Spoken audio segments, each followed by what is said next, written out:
तो finally guys अब आपको सॉल्यूशन की बिल्कुल भी टेंशन नहीं लेनी है, फुल सॉल्यूशन आ गया है। एंड हाँ, बहुत सारे बच्चों को ये कन्फ्यूज़न थी कि भैया हमारा सेट ए ना आ जाए कहीं, आप सेट सी करवा रहे हो। अगर सेट ए आ गया तो डोंट वरी, सेट ए ना आपका फर्स्ट एग्ज़ाम में आ चुका है, ठीक है। और जो अब आपका सेट ए आ गया तो स्कूल वाले थोड़ी ना ऐसे हैं कि यार एक बार आ गया अब तुम दोबारा देंगे, तो नहीं, ऐसा नहीं देंगे। आपका सेट सी ही आएगा। और बट आप लोगों को ये भी कन्फ्यूज़न होगी भैया अभी हम सॉल्यूशन लिख तो रहे हैं, ऐसा नहीं कि आप ये फेक निकल जाए, तो डोंट वरी, अब सब भैया ने रियल पेपर दिए हैं तो इतना विश्वास नहीं करते हो क्या, ठीक है। चलो यहाँ तक तो अपना सॉल्यूशन हो गया था ना, दूसरे सर ने बना दिया था वीडियो कि पहले वाले का 0.00486 में सार्थक अंकों की संख्या क्या है, तो सार्थक अंक हमारे ये रहे, ठीक है। कितने 486, तो ये आंसर हो जाएगा 3, ईजी है। पी कक्षक में प्रकारों की संख्या, अब ये कितनी होती है पी कक्षक में प्रकारों की संख्या, समस्थानिक में निम्न में से संख्या समान होती हैं, आधुनिक आवर्त सारणी में कितने आवर्त होते हैं। वैसे कहा जाए ना आपका सेट सी इजी आया, तो जस्ट बी हैप्पी यार कि सेट सी ज़्यादा इजी आ गया सेट ए से, क्योंकि इतने इजी ऑब्जेक्टिव मिले हैं ना तुम लोगों को कि उनसे पूछो जो सेट ए वाले थे, मतलब उनका थोड़ा सा टफ कर दिया था, ठीक है। अब यहाँ पर हमारा ये रहे 4 प्रोटॉन 7 17 पाई, तो यहाँ पर तुम लोग यहाँ से टिक लगा सकते हो। पहले वाले का तो अपना ये 3 ये था, ठीक है, तो ये 3 हो गया। पी कक्षक में पी कक्षकों के प्रकार होते हैं 4, समस्थानिक में ये होते हैं। एक काम करो ना, पूरा यहाँ से देख लो, अपन को कौन सा भी याद करना है, तो यहाँ से ये आंसर देख लो, ठीक है। अब आ जाते हैं रिक्त स्थान के, 1 मिलीमीटर होता है, ठीक है। 1 मिलीमीटर में कितने मीटर होते हैं, 10⁶ का गुणक को क्या कहते हैं। परमाणु द्रव्यमान को संकेत से, कौन से संकेत से दर्शाते हैं, पाई सिग्मा, कौन से संकेत से, ठीक है। ब्रोमीन वर्ग में स्थित होते हैं। O2 अणु के आवर्त होता है, sp संकरण की ज्यामिति होती है, तो ये रहा इसका आंसर, ठीक है। पहले का है 0.01, दूसरे का है माइक्रो, चौथे का है 4, ठीक है। ये 0.01 है, ये लिखा है अपना माइक्रो, ठीक है। क्या लिखा है, माइक्रो। फिर चौथे वाले का हमारा हो जाएगा 4, पाँचवें वाले का, चौथे वाले का, तीसरे वाले का होगा 4, ठीक है। चौथे वाले का हमारा होगा 17, 5 वाले का होगा संयोजक, और छठवें वाले का होगा रेखीय, ठीक है। आगे आंसर इजी आया पेपर सच में। अब तुम लोग ये नहीं बोलना कि भैया पेपर हमारा सेट सी था तो सेट ए वालों को सरल मिल गया, सेट सी वालों को कठिन मिल गया, ठीक है, तो ऐसा नहीं है। और बाकी हाँ, ग्रुप में ज्वाइन हो जाओ, अगर आप गर्ल्स हो तो गर्ल्स ग्रुप में ज्वाइन हो जाओ। नंबर आप लोग ये लिख लो, ठीक है। गर्ल्स ग्रुप में जिन्हें ज्वाइन हो 6260296833, मुझे DM मतलब मैसेज कर देना, मैं आपको ज्वाइन कर लूँगा। सॉरी, आप अपना एक वॉइस मैसेज भेज देना हेलो सर करके, जिससे ये पता चल जाए कि आप गर्ल हो, तो बस इतना ही करना है, ठीक है। चलो अब इसके बाद ये सत्य सत्य रहे, तो सत्य सत्य आपको ये कर लेना, मतलब आपको ये चीज़ याद रख लेनी है कि भैया आपने सत्य सत्य में बताया था कि पहला दूसरा सत्य है और बाकी सब असत्य है, लेकिन क्वेश्चन भी तो देखना जरूरी है, ये तो बच्चों वाले काम हो गए। तो ये देख लेना जहाँ डाल्टन के परमाणु स्टार्ट हो और चक्रण क्वांटम स्टार्ट हो, ठीक है, तो वहाँ पर हमें लगा देना है ट्रू, और इसमें भी लगा देना है ट्रू, बाकी सब में है हमारा फॉल्स फॉल्स फॉल्स फॉल्स, ठीक है। चलो इसके बाद आ जाते हैं हम लोग, देखो ये हो गए, और इसके बाद आ जाते हैं क्वेश्चन 4 पर, जो कि हमारा है ये, ठीक है। तो H2O का हमें किससे करना है, अणु से करना है, ठीक है। H2O का हमारा हो जाएगा अणु, ठीक है। और उसके बाद हमारा O2 का हो जाएगा द्विआबंध, Na+ का हो जाएगा आयन, H का हो जाएगा परमाणु, N2 हो जाएगा त्रिआबंध। आप लोग बोलोगे भैया आप ऐसे क्यों बोलते O2, मतलब O2, ठीक है, O2 हो गया, H2O हो गया, Na हो गया, ठीक है, सोडियम पोटेशियम नाइट्रोजन, आप ऑक्सीजन ये सब क्यों नहीं बोलते। तो मुझे ऐसे ही में ज़्यादा अच्छे से कंफर्टेबल होता है। जब ये शॉर्ट फॉर्म बनाया तो शॉर्ट फॉर्म याद करो, उसमें क्या है लॉन्ग फॉर्म याद करना है, ठीक है। मुझे ऐसे में ज़्यादा कंफर्टेबल होता है, तो मैं ऐसे ही में याद करता हूँ, ठीक है। अब ये वाला क्वेश्चन तुम लोगों को एक चीज़ बताऊँ ना, ये विस्पर वाला क्वेश्चन यार जितने भी साल हुए, जब मैं एग्ज़ाम दिया था तब भी ये वाला क्वेश्चन आया था, त्रैमासिक अर्धवार्षिक फाइनल हर में, और अभी भी ये चलते ही आ रहा, और ये मूललता वाला, मतलब इनका आना कभी नहीं रुक सकता यार। चलो मूललता की डेफिनेशन तो बहुत ईजी है, किसी विलयन में 1 किलोग्राम विलायक में उपस्थित विलेय के मोलों की संख्या को हम लोग क्या कहते हैं, मूललता कहते हैं। मूलरता नहीं लिख देना, बहुत कन्फ्यूजन होती है मूललता में और मूलरता में, ठीक है, एक, ठीक है। उसके बाद आ जाता है उच्चतम तरंगदैर्ध्य वाले विकिरण के नाम लिखिए, तो वो आ जाएगा हमारा रेडियो तरंग, ठीक है। उच्चतम तरंग होता है अब उसके बाद विस्पर का सिद्धांत का पूरा नाम लिखे तो इसमें आ जाएगा संयोजकता कोष इलेक्ट्रॉन युग्म प्रतिकर्षण सिद्धांत। ठीक है, संयोजकता कोष इलेक्ट्रॉन युग्म प्रतिकर्षण सिद्धांत।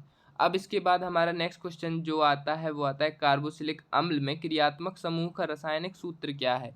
तो ये रहा, ठीक है, RCOOH ऐसे, ठीक है, ये हो गया। अब ऐसे कर्सिक नहीं लिख देना जैसे मैंने लिख दिया, ऐसे ऐसे लिखना पूरा पूरा H इज्जत वाला। हाँ, ठीक है। फिफ्थ वाला सबसे हल्के तत्व का नाम लिखिए तो दैट इज हाइड्रोजन। बहुत इजी है, ठीक है। मुझे पहले जब मैं स्टार्टिंग में पढ़ता तो मुझे ऑक्सीजन लगता था। चलो, स्थिर अनुपात का नियम C2H6 C6H6 में मूलानुपाती सूत्र तो हम तो भैया यही करेंगे, ये ज़्यादा इजी होता है, ठीक है। निम्न में से वर्ग की स्थिति B के Al Ar या आयनन एंथैल्पी की परिभाषा तो हम ये करना चाहेंगे, जो भी आपको पसंद हो, बाकी सॉल्यूशन में आपको दे देंगे। फिर उसके बाद निम्नलिखित में से तत्वों के बढ़ते परमाणु त्रिज्या के आधार पर क्रमबद्ध कीजिए तो ये रहा। एंड इसके बाद क्वेश्चन नंबर 6 का आंसर ये रहा, किसी भी यौगिक में उपस्थित अवयवी तत्वों का अनुपात सदा निश्चित रहता है। किसी को स्थिर अनुपात का नियम कहते हैं, इसी को स्थिर अनुपात का हम लोग क्या कहते हैं, नियम कहते हैं, ठीक है। और यहाँ पर शुद्ध पानी को किसी भी स्रोत से प्राप्त किया जाए, इसमें हाइड्रोजन और ऑक्सीजन भार की दृष्टि से आवश्यक 1.8 रेशियो में होंगे। अगर आप लोग लिखना चाहते हो तो यहाँ तक भी लिख सकते हो, ठीक है। इतना, किसी भी यौगिक में उपस्थित अवयवी तत्वों का अनुपात सदा निश्चित रहता है, इसी को स्थिर अनुपात का नियम कहते हैं। यहाँ से अगर नहीं भी चाहो लिखना तो मत लिखना, ठीक है, ये काट देना। चलो, अरे यार क्या हो रहा है ये, एक सेकेंड। चलो, क्वेश्चन नंबर जो 7 था, क्वेश्चन नंबर 7 का आंसर ये रहा। बी का है हमारा 13 समूह या वर्ग में प्रथम स्थान पर होता है। के जो आता है हमारा पेरियोडिक टेबल के अकॉर्डिंग है, ये एक समूह या एक वर्ग में चौथे स्थान पर आता है। एल जो रहता है वो 13 समूह या वर्ग के दूसरे स्थान पर आता है। जो AR होता है वो 18 समूह या वर्ग के थर्ड यानी कि तीसरे स्थान पर आता है, ठीक है। क्वेश्चन नंबर 8 ये रहा, आवर्त सारणी में S ब्लॉक में वर्ग 1 में हाइड्रोजन को छोड़कर 6 तत्व हैं जिन्हें क्षार धातु कहते हैं। क्षारीय मृदा धातु +2 हो जाती है, ठीक है। चलो, ये भी हो गया। अब आ जाते हैं 9th क्वेश्चन पे। भैया इतने ज़्यादा फ्री के नंबर दिलवा रहे हैं ना आपको, अब अगली बार से अच्छे से पढ़ाई कर लेना, ठीक है। क्योंकि भैया अगर अपनी जॉब पर व्यस्त हो गए तो फिर कौन करेगा हेल्प, तो इस बार अच्छे से पढ़ना है, ठीक है। बाकी तुम लोगों के लिए वीडियोज़ आती रहेंगी कैसे भी करके, लेकिन इस बार मेहनत करना है, ठीक है। अब इसके बाद क्वेश्चन नंबर 9 ये वाला तुम लोगों को कर लेना है, ठीक है। क्या भैया, ठीक है समझाओ तो कुछ थोड़ी बहुत कि क्या सी क्या है, कुछ समझ नहीं आ रहा तो अभी रटो। अब ऐसा तो है नहीं दो अपन लोग लेक्चर्स कवर अप कर रहे हैं, बट ये कर रहे हैं तो जल्दी फटाफट से आपको अपन को पढ़ना ही है, ठीक है। क्वेश्चन नंबर जो 10 है हमारा कि संकरण की परिभाषा लिखिए, या हमारा नेक्स्ट क्वेश्चन है O2 की आवंट कोटि की गणना कीजिए। तो हम लोग ये करेंगे, ठीक है, संकरण वाला आंसर करेंगे।